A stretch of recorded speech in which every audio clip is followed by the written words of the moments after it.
The political right is unhinged.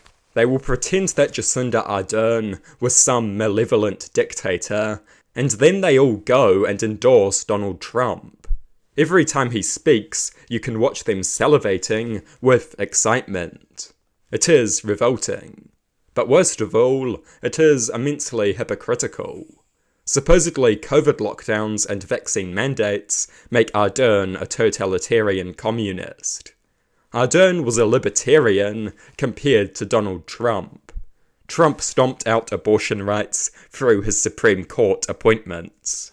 I thought the right cared about bodily autonomy.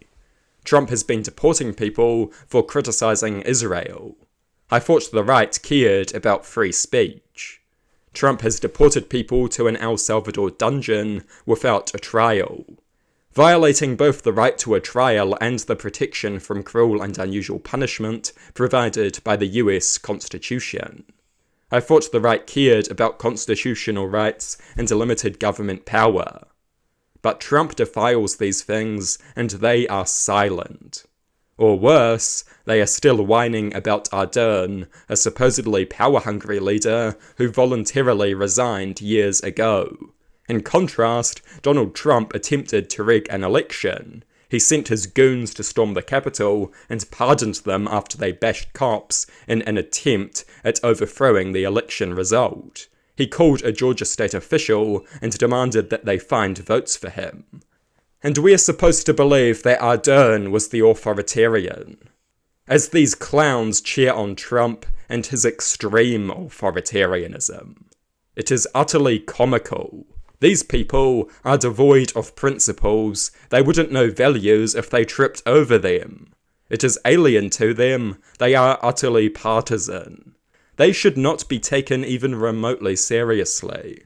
They have no problem with authoritarianism whatsoever. They pretend to want a constitution to defend people's rights in New Zealand, and then they cheer as Trump repeatedly violates the US Constitution. As he tramples the right to free speech, the right to a trial, the two-term limit, and protection from cruel and unusual punishment. He demolishes one right after another, and the anti-Ardern right cheer him on. It is pathetic, it is comical. They don't care about authoritarianism. They love authoritarianism, as long as it comes from the side they profess dogmatic partisan loyalty to. It is disgraceful.